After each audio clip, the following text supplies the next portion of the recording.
Hey, this is Rebecca Dirks for PremierGuitar.com. I'm here with G.E. Smith. We're checking out the gear that is being used on the Roger Waters Wall Tour this summer. And you play guitar and bass during the show, so you want to tell us a little bit about the basses that you're using? Yeah, okay. This bass was built for me by Rick Kelly at Carmine Street Guitars in New York, my good friend. I hang out in there all the time. It's made out of 200-year-old pine wood from buildings in New York. This is 165 Bowery, and this is the Chelsea Hotel, the neck. Bowery, Chelsea. It's the BC bass. And I think it's probably the best electric bass on the planet. I've never heard anything like it. The neck is shaped like a upright bass neck. It's gigantic. When people first pick it up, they go, "How do you play that?" And then 2 minutes later, they go, "This is the best bass I've ever played." So it's a killer. What kind of pickups are in that? Oh, Lindy Fralin made those pickups. Yeah, good. I'm glad you asked me that. Lindy made those pickups. They're, me and Rick talked about it a lot when Rick was designing it, and they're very low output pickups, but they're in series. So that's just 2 volumes on there, one for each pickup. And when you put the 2 pickups together, it's like one giant pickup, and then it's a real powerful pickup, but still with that Fendery kind of, it's just an incredible bass. So I use that for a bunch of stuff. Then later on in the show, as we get going, this is a bass I bought many, many years ago, probably 25 years ago from Jimmy Brown at Guitar Emporium in Louisville, Kentucky, who I bought a lot of guitars from. It's a December 51 P bass. Other than the strings, it's completely original, and great bass.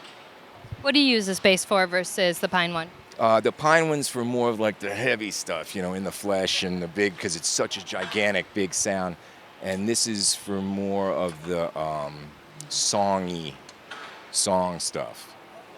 And then later on, when we go down on the 4 stage, there's just a new black, because everything has to be black down there. There's just a new black P bass, which is a good bass too. Cool. So what are you plugging the basses into then? The basses go into this Ampeg gear, which I don't know that much about. I don't even know how to turn up the volume. Colin Lyon takes care of the basses, and there they are. Bunch of bottoms. Me and Roger both play through this stuff. I think 4 of the bottoms are mine and 2 are his. Something, I don't know.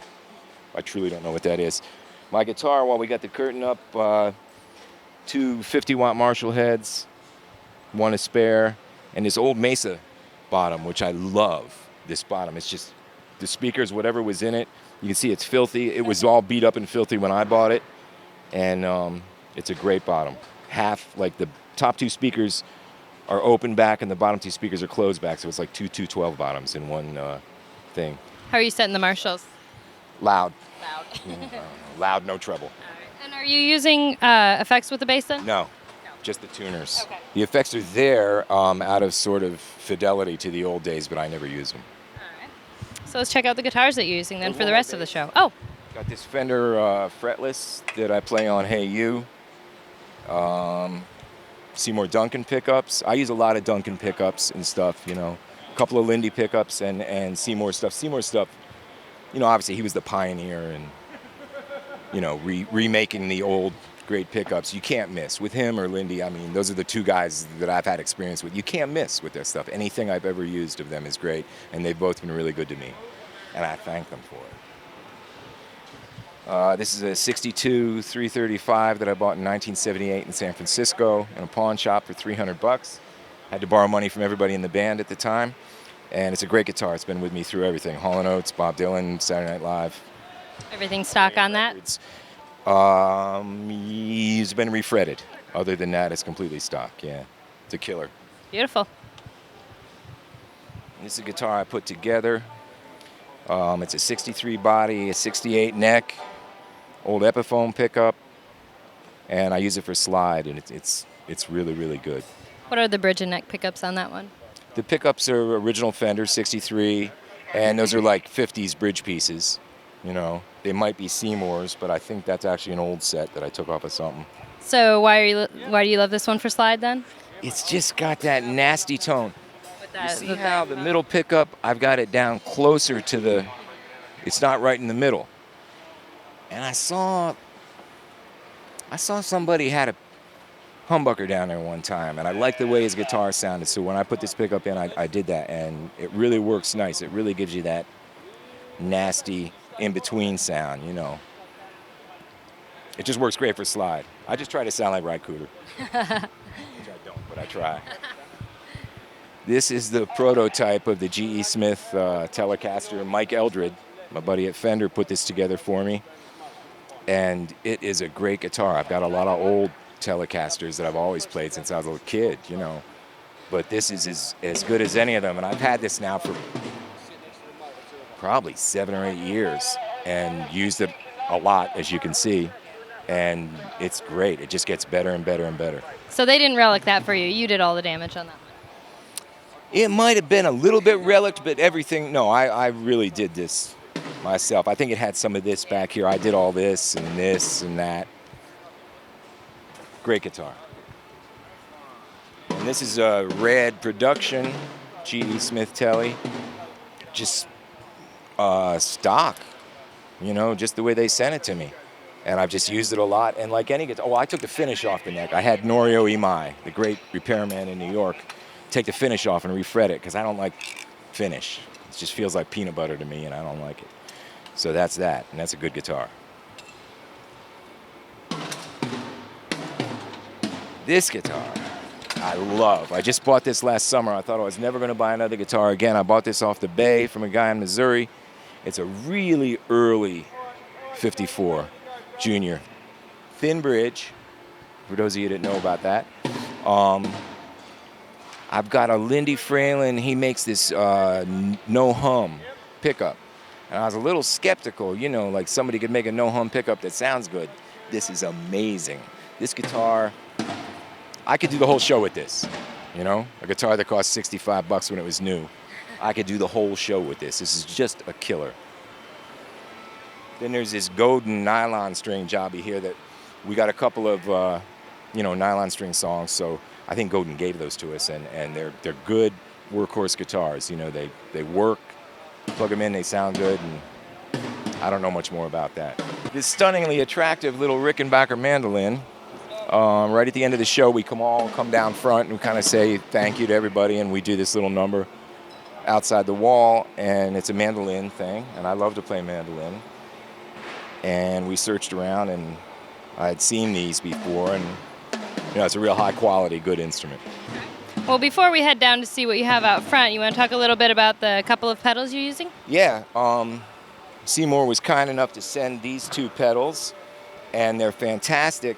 This thing, this twin tube blue thing, it's got 2 stages of overdrive, one that he calls rhythm, I think, and that's way more than I need. The lead one, I don't know, maybe if I was in Korn or something I could use it, but not in anything I've ever done. So I just stick with the rhythm sound, and it's huge and fat and sounds, you know, it's not all fuzzy. It sounds true. It's a real thing. Great delay pedal here. Okay, what are you using to, you got your settings stuck there, right? The settings, yes, because in the dark, a lot of what we do is in the dark. And, you know, you'll throw your foot up there and knock the settings off. So Tim Meyer, my tech, has, I don't know what he's used. Sticky tack or something. Yeah, something, you know, old boogers. I don't know what it is. And he's set most of the settings. This Tone Bone by Radial, a Canadian company who make just great stuff. I love that. It's a clean boost, and you can use a couple amps. Like I use that when I'm home. You know, I'll use a couple old Tweed amps. I never used Marshalls in a long time. I use them with Hall & Oates in Japan and stuff, but I always use just old Fender Tweeds. And that's great for using 1 or 2 amps at the same time and switching. This chorus pedal, I got Hall & Oates, bought that in probably 1982, and I've used it ever since then. That's a great pedal. It's never given me any problems. Okay, and what are you using the carbon copy for? The carbon copy is another delay for a different song.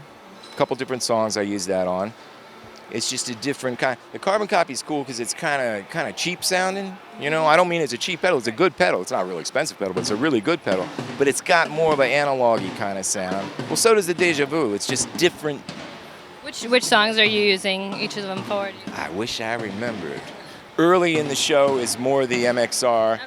and later in the show, like the way the show's paced, it gets more intense and more intense as it goes along. So bigger and more as we go along. And then the last one on there, obviously you're using the Korg tuner. Tuner. And the other pedal, the red one, controls the echoes for another brick in the wall. There's brick 1, brick 2, brick 3. There's 3 different echoes, the decka, decka, decka, decka, decka, decka, decka, decka, decka, that thing. So there's 3 different echoes, and that echo lives back in the chicken run back there somewhere. Okay. Yeah, that's true. Strings, Before we DR. go. Best strings in the world. And gauges? 10s, 11s, depends on the guitar. Nothing lighter than 10s for me. Do you have How any does Billy Gibbons play with 7s? I gotta 7s? ask him next time I don't see know. him. Billy, and I believe he tunes the E flat with 7s. Help me, Jesus. Are all your tunings standard? Depends on the song. This sometimes drop D, sometimes straight. I play slide in standard tuning for this stuff. Sometimes in other stuff I use tunings, but D tuning is a great tuning, because of Cooter again. I just try to be like him. And then picks and slides I saw sitting over here. What are you Slides. using? These party picks are Pick Boy, Japanese company. And I just got onto these a couple years ago and bought about 1 million of them. And they're really good. That's what I really use. What's the gauge of that? I have no idea. And then these are also Pick Boys that they sent us when we started to run out of those, but then I found 1 million more. And these are just there because they got a rhinoceros on them. I don't know why. We just have those. All right. That's the best reason I've heard yet. Down front, I only play bass. When we come down front in the second half of the show, after they build the wall, I come down front and we just play bass. And this is just a modern P bass, again, with a Seymour Duncan pickup in there. It's black. Everything down front has to be black. It's not the best bass I ever played, but it works down front. And it's black. Way up high, it's loud, it's fast, and we like it. All right. Well, thank you very much for taking Thank some you. time to show us the rig, G. Good to meet you. Good to meet you too. This is Rebecca Dirks for PremierGuitar.com.